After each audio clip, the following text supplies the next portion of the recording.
vamos al silencio, vamos a esto. Lo abordamos y esta parte la vamos a abordar con todas las personas que vengan a la mínima expresión estas semanas.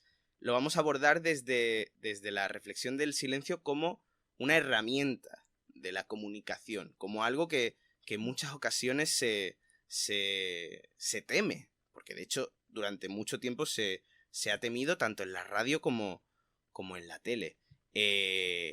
Yo quiero de entrada preguntarte cómo surgen esos silencios míticos ya en la historia, que son los de todos estos programas de Quintero, en los que casi podríamos decir que tú se los escribías, los silencios, aunque sé que no.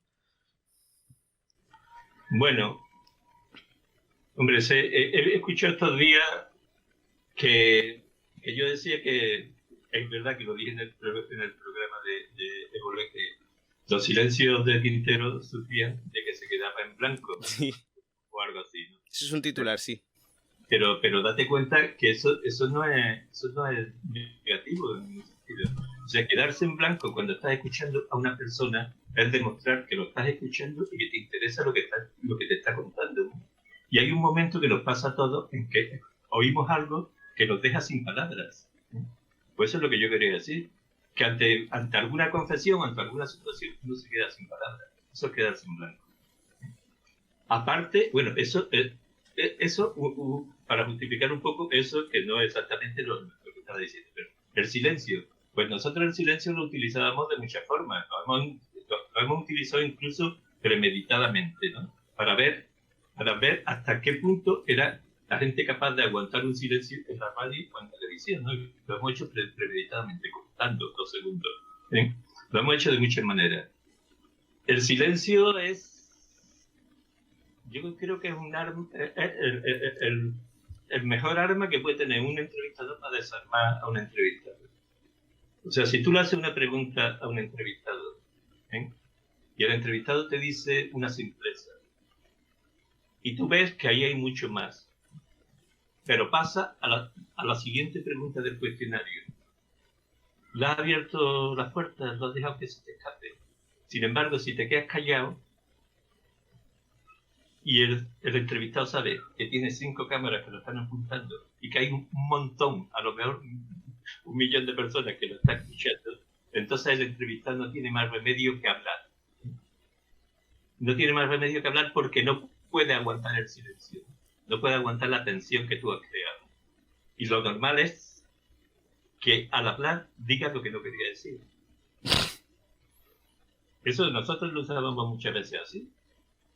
El silencio también Jesús decía, por ejemplo, que su silencio era porque le gustaba descansar entre palabra y palabra. Entonces, Sí. es un poco...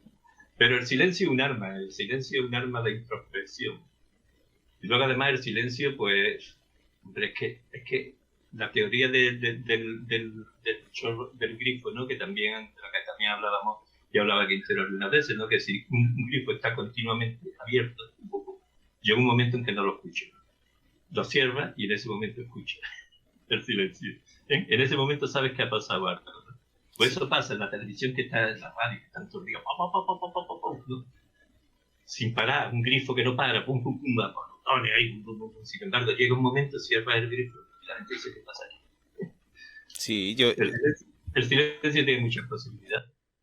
Yo creo que eso se nota en todo momento cuando por ejemplo, el que estamos intentando contactar con ella, por ejemplo, con Mara Torres, que ha presentado durante años el Hablar por Hablar, que ahora está en El Faro, en la cadena SER, cuando en la cadena SER se pasan horas y horas de actualidad y de desenfreno político y mediático, y de repente llega un programa nocturno en el que hay una pausa, un respiro, un escuchar. Es verdad que es lo que dices del grifo, que de repente es una paz muy relajante, y eso en el caso de vuestros programas también se hacía notar, y es que se disfrutaba de una manera única, por supuesto.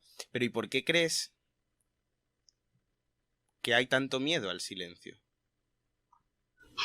Yo qué sé, será porque el tiempo es oro, ¿no? Y no puedes malgastar el oro en 30 segundos de silencio, ¿no? Luego porque la gente que hace la televisión y la radio y todo esto, los que la proyectan y demás, tienen un mal concepto de los oyentes y de los televidentes, como se decía antes, no sé cómo se dice. Tienen un mal concepto, piensan que en el momento que algo no sea un griterío, que no haya acción, ¿no? De esa manera que yo entiendo lo que es la acción, que la gente se aburre y se va y desconecta, que va. Nosotros tenemos la experiencia de que la gente tiene más inteligencia de lo que se le supone, más sensibilidad de la que se le supone, y que puede escuchar perfectamente una conversación en profundidad, ¿eh?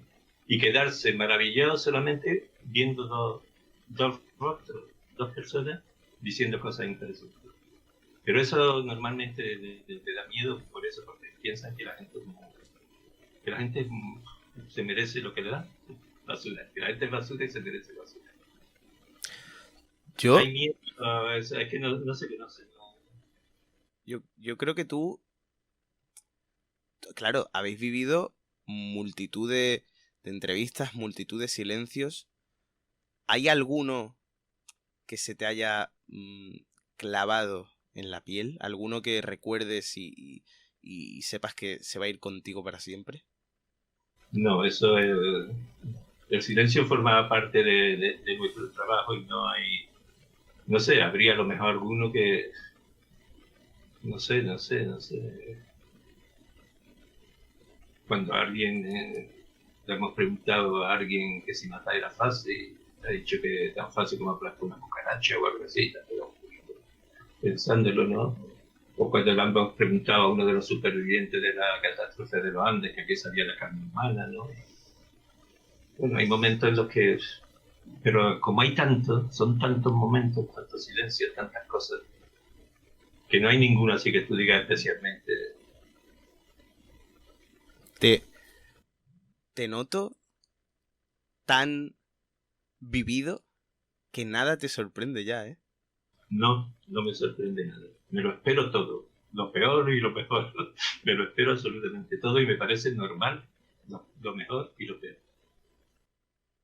Es que es impactante hablar con alguien que tiene la posición vital que tú tienes en ese sentido, porque, mira, muy por encima del tema del silencio, muy por encima de la poesía, muy por encima de las adicciones, muy por encima de todo eso, yo hablo con mucha gente, converso con mucha gente y, y yo me siento que yo hablo con prejuicios andantes y tú no tienes nada. Hombre, he intentado no tenerlo. He intentado ver las cosas como son. No enmascararlas. Ver las cosas como son y aceptar las cosas como son. Una de las cosas que yo aprendí de esa experiencia de los 10 años, ¿eh? Fue a no mentir y a no mentirme. Ahí lo vi absolutamente, vi las mayores crueldades, incluso mía. Vi lo peor que yo podía. A mí no hay nadie que me pueda decir nada más malo que lo que yo vi. No hay nadie que me pueda decir nada más malo que lo que yo sé y lo que yo vi, ¿no? De mí. Entonces, Es que eh, yo creo que yo no estoy preparado para aguantarte un silencio como los que aguantaba. No, soy todavía demasiado joven